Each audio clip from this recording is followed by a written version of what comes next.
Pedro Menéndez de Avilés, 1519-1574. Caballero del hábito de Santiago, capitán general del mar Océano, adelantado y conquistador de la Florida, donde fundó la ciudad de San Agustín en el año 1565.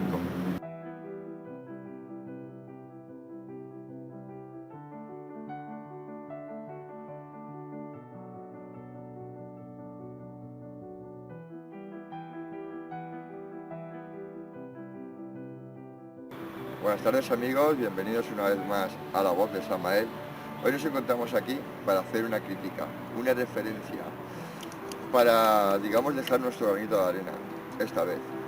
Quisiera dirigirme a todos aquellos gobernantes que de alguna manera yo creo que hay tres directrices que no piensan. Y una es que las restricciones hunden familias. Dos, que cuando tomáis una decisión, la tomáis con el estómago lleno, eso repercute a que penséis de que todo el mundo también lo tiene. 3.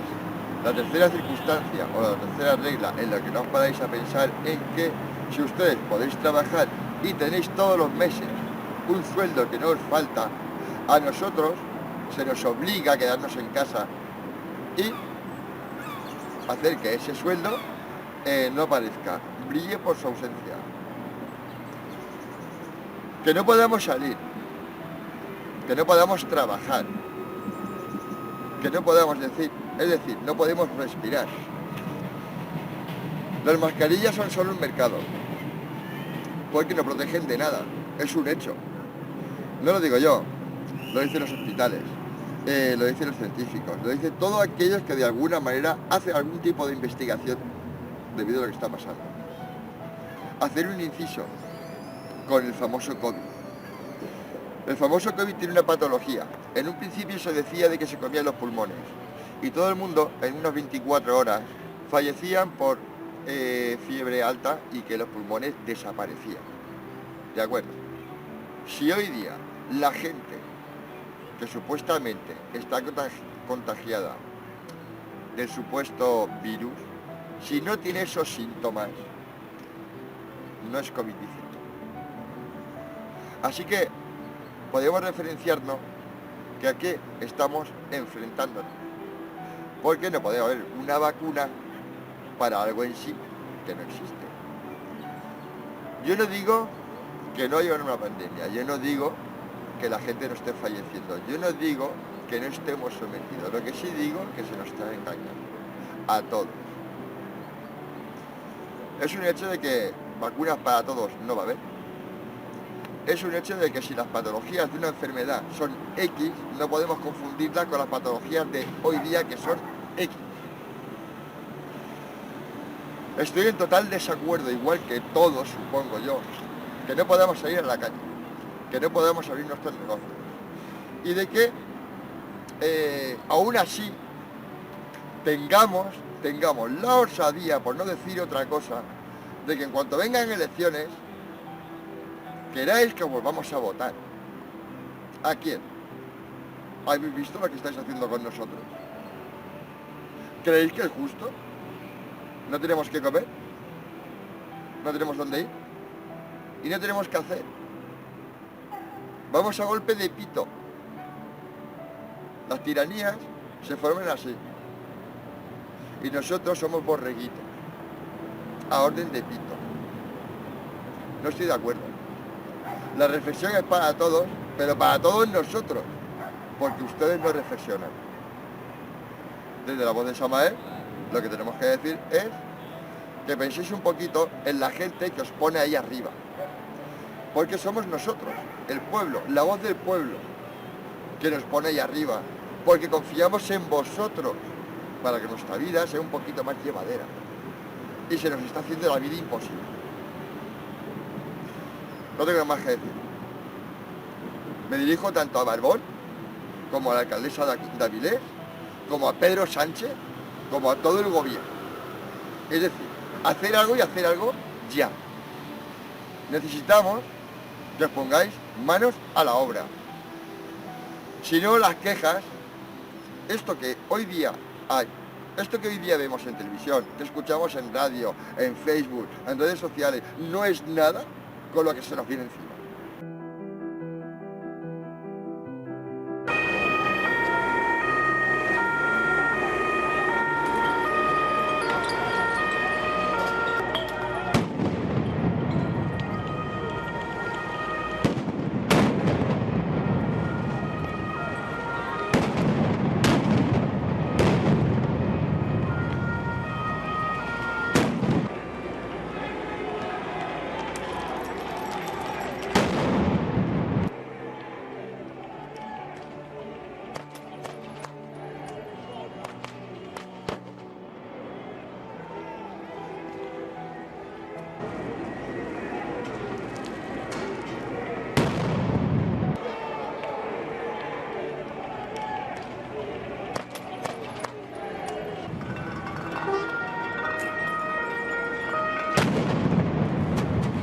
Flores para los muertos en Lombardía, una de las regiones más castigadas por el virus, durante una visita sorpresa del presidente italiano. Mientras se extienden las protestas por las nuevas restricciones, manifestaciones de tarde y disturbios por la noche en Roma, con más de 2.000 personas pidiendo soluciones al gobierno. Sin asistencia social ni apoyo económico para los trabajadores, no aceptaremos un cierre general. En Reino Unido, con la cifra de fallecidos más alta de Europa, se preparan para un confinamiento que podría alargarse más allá del 2 de diciembre, según ha reconocido el gobierno esta misma mañana. Volvemos al punto de partida y eso que gastamos mucho dinero en nuestro negocio y ahora tenemos que volver a cerrar. Y después de varios días de comercios cerrados, sin hostelería, espectáculos y grandes avenidas vacías, en Francia hay tanta preocupación como desánimo. Estamos muy disgustados, casi sin saber qué pasa o cómo nos recuperaremos. Y durante todo el fin de semana, controles en las carreteras de Portugal a 2 días de que empiece su confinamiento.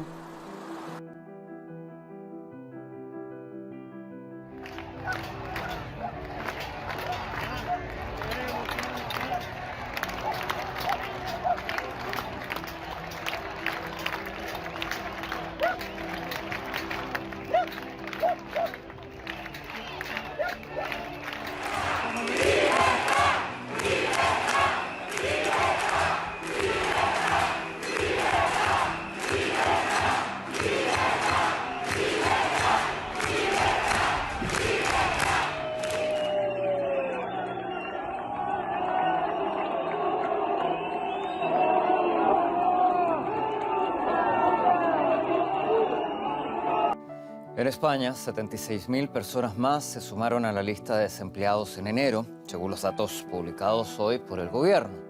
Se trata de la cifra más baja en este mes desde el 2018. Pese a ello, el país se aproxima a los 4 millones en paro, un 21% más que hace justo un año antes de la pandemia. Una crisis sanitaria que ha provocado el aumento de la desigualdad y la pobreza severa.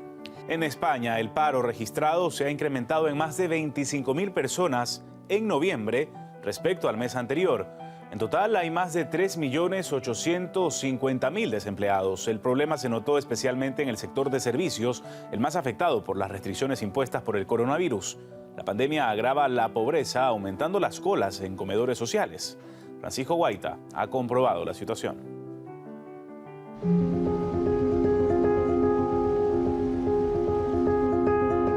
Son las colas de la necesidad, las filas de la penuria. La pandemia está afectando a personas que jamás tuvieron que pedir comida, familias que por primera vez han caído en la exclusión social. Narcisa se encuentra desempleada desde hace unos meses. Tenía su trabajo, pero la crisis sanitaria se lo llevó por delante. A día de hoy vive con su hija y no tiene dinero para pagar su piso. Dice que se encuentra abatida. Muy mal, pues desde que se vino el coronavirus, pues yo me quedé sin trabajo. Es primera vez que vengo a pedirlo, nunca me imaginé estar en esta situación. Por primera vez en 2 décadas la pobreza extrema va a crecer en España. Los servicios sociales y las ONGs alertan sobre la emergencia de nuevas familias que viven en la exclusión. Según la organización católica Cáritas, las personas sin hogar han aumentado en un 35% desde el inicio de la pandemia. En esta parroquia trabaja la Fundación Madrina, que ha dado desde el inicio de la crisis sanitaria más de 200.000 comidas. A partir de la pandemia todo ha empeorado y nuestra ayuda se ha tenido que multiplicar por 10 en la actualidad para poder dar ayuda a todas estas familias que ahora mismo lo necesitan. Decenas de comedores sociales están ejerciendo de tabla de salvación para muchas familias necesitadas. Los subsidios del gobierno no están llegando a todos los hogares. Ahí es cuando surgen estos centros para ofrecer al menos una cesta básica de comida. Pero ¿cuál es el perfil de las personas que se ven forzadas a acudir aquí? La gente que nosotros tratamos es gente que no tiene documentación, la mayoría de ellos, y consecuentemente esas ayudas no pueden llegar a ellas. Básicamente mujeres, familias monoparentales, en un tanto por ciento muy significativo, 70 o 75% hispanos de la América Andina. En esta segunda ola de la pandemia, alrededor de 600 personas reciben alimentos diariamente en este comedor que pertenece a una parroquia. La demanda se ha multiplicado por 2 con respecto al año pasado. El número de solicitudes ha sido tan alta que han tenido que restringir estos servicios a familias solo del barrio. Creo que estoy hablando de lo que la gente del pueblo piensa y no piensa. Y pienso que esto es, no sé, una opresión, una tiranía y una dictadura. O sea, no hay más. No se nos deja respirar. Y cuando no se nos deja respirar, pasamos de libertades a dictadores. Los dejo a vosotros, a vuestra conciencia, a vuestro cargo, a vuestro pensar, a vuestro hacer, a vuestro decidir, porque al fin y al cabo sois los que mandáis. Con esto me despido. Bien, amigos, una vez de exponer o dejar mi punto de vista en este videoprograma hoy, mi indignación no tiene fin, no tiene parangón. La verdad, paseando por aquí, me vengo a referenciar donde estoy, en la villa de Avilés, en la cual parece una ciudad sin vida, una ciudad muerta, donde la gente tiende a estar en sus casas como todos. Cuanto más pequeño es el lugar donde vives, más cuenta te das, o más rápido te puedes dar cuenta de lo solo que estamos. Pero todos, Al fin y al cabo no sé dónde vamos a llegar a parar con todo esto. Lo único que espero es que se nos escuche. Cuando menos, algo es algo. Si miramos desde la perspectiva de nuestras libertades, es una falsa ilusión de libertad. Es una falta de opciones lo que tenemos, no una opción de realizar o no un asunto o cuestión. La falta de opciones es la que nos somete. Por otro lado, dejar caer, hacer un pequeño inciso, en que las mascarillas es un negocio que viene desde el año 1918. Lo que vengo a decir es que esto no pilla de nuevo y de que debe haber un alto en el camino. Tenemos que ser constantes y fuertes y mirar hacia adelante. Pero ¿cómo puedes mirar hacia adelante si el camino que tienes delante te lo tapian, te lo obstaculizan, te ponen una pared y la gente se acumula en esa pared, en ese camino, y cada vez más, y cada vez más, y cada vez más, y cada vez más? Yo creo que esa presión hace que al final el muro tienda a caer. Y lo que no debemos de hacer es llegar a ello en ningún momento. Espero que la reflexión sea para todos y por todos. Lo único que pretendo es aportar un poquito.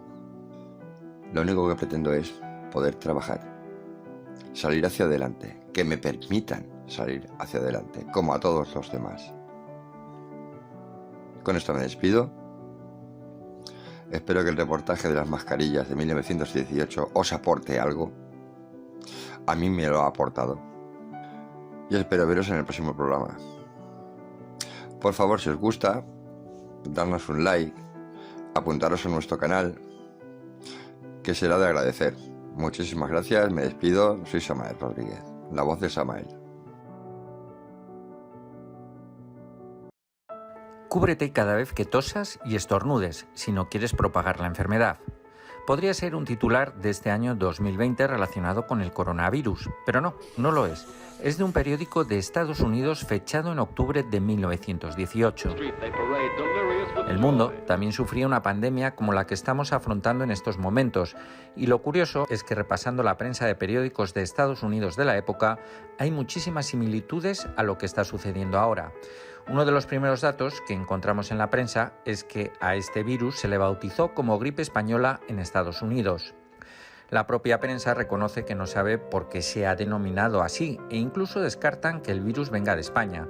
En un artículo de preguntas y respuestas se plantea: ¿qué es la gripe española? ¿Es algo nuevo? ¿Viene de España?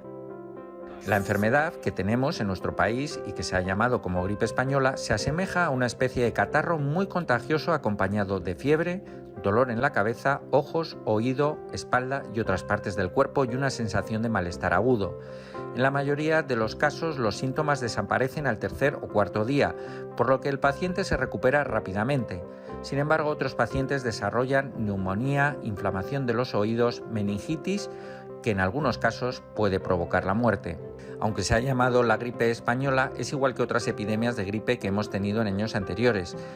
Las epidemias de gripe han estado en nuestro país desde 1647. Es interesante a este respecto saber que la primera epidemia vino a Estados Unidos de la ciudad española de Valencia. Aunque a esta epidemia se la ha bautizado como gripe española, no hay razón para pensar que se haya originado en España. Algunos autores aseguran que la epidemia viene de Oriente y llama la atención que Alemania lleva hablando de esta enfermedad desde el verano-otoño de 1917. En este reportaje se explica además cómo se transmite. ¿A qué recuerda el coronavirus? No importa qué clase de germen causa la epidemia, se sabe que la gripe es siempre contagiada de persona a persona. Los gérmenes son transportados en el aire a través de pequeñas gotas de mucosa que expulsamos al estornudar o toser, hablando de manera forzada por una persona que ya está contagiada de la enfermedad. También puede venir a través del aire, a través del polvo provocado por secreciones nasales al toser o estornudar, o por gente sin cuidado que escupe al suelo en las aceras. Incluso, como nos preguntamos ahora, la prensa se hacía la misma cuestión. Si una persona tiene la gripe, ¿puede volver a tenerla?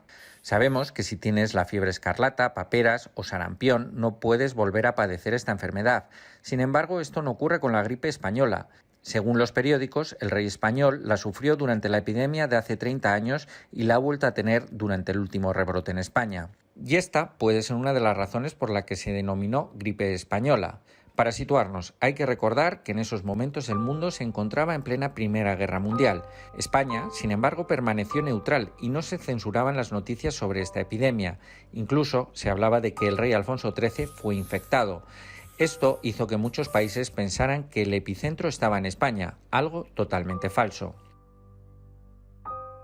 Sin embargo, la prensa siguió hablando de España. La epidemia, que probablemente no viene de España, está provocada por un germen desconocido. Los ciudadanos deben protegerse contra las infecciones pegadas por las gotículas. Aunque el rey Alfonso de España fue una de las víctimas de esta gripe en 1893 y nuevamente este verano, desde España se niega que la gripe es una epidemia española. Si la gente no toma medidas sobre esta epidemia, se propagará por todos los Estados Unidos, que en breve se va a denominar como la enfermedad americana. Volviendo a las comparaciones de los periódicos de antes y de ahora, comprobamos que también los centros sanitarios tenían escasez para afrontar la pandemia. En este periódico de 1918 vemos cómo los hospitales piden más camas y más material para tratar a los enfermos del virus. Otro de los temas y de los que se habló mucho fue el de las mascarillas. Algunos piden de esta manera llevarlas. Las mascarillas no son ninguna broma. El Comité de Salud quiere que todas las personas de San Francisco lleven una mascarilla y puedan recogerla en el cuartel general de la Cruz Roja en la calle Montgomery 30 y ponértela. Está en tu mano enviar las suficientes mascarillas para que todos los empleados de tu negocio la lleven puesta. Si de verdad eres un ciudadano de San Francisco, demuéstralo llevando la mascarilla. Deberíamos ridiculizar a aquellos que no la llevan porque es una cuestión de vida o muerte. Otros, sin embargo, a los pocos días de aconsejarla, dicen que la epidemia está superada y que no hay que llevarla. ¿Le recuerda algo? También en esta época hubo que cerrar teatros, escuelas, iglesias, como ha ocurrido ahora. Para luchar contra la gripe española, iglesias, escuelas y teatros están cerrados. Todo lo necesario se hará para reducir la propagación de la enfermedad y contener la epidemia. También, como en la crisis del coronavirus, hubo tiempo para las fake news. En estos artículos vemos cómo se habla de que tomando col rosa o zanahoria se quita la gripe. Algunos hablan más allá y piden que el whisky sea utilizado para curar la pandemia. El representante Sabbath de los demócratas de Illinois ha hecho una declaración en la que asegura que el whisky es necesario para la cura de la gripe. Hasta se hicieron bromas relacionadas con la pandemia en los periódicos como esta. Para prevenir la gripe española es recomendable no llevar en el bolsillo una entrada de una corrida de toros. Y como está ocurriendo con la crisis del coronavirus, los periódicos alertaban de que la enfermedad podría tener rebrotes. Y de hecho, en la gripe española los hubo. Desde la peste negra, que destruyó Europa en el siglo XIV, ninguna otra epidemia ha sido tan destructiva como la gripe española y ya ha matado a más de 6 millones de personas. Este periódico tenía razón, iba a haber rebrotes. Las cifras de muertos siguieron subiendo y subiendo. Esta pandemia duró casi 3 años y cuando se pensó que estaba controlada, hubo un pico en el otoño de 1919. Se calcula que murieron durante toda esta pandemia más de 50 millones de personas en todo el mundo. Estados Unidos, como está ocurriendo ahora, fue uno de los países más afectados por la gripe española.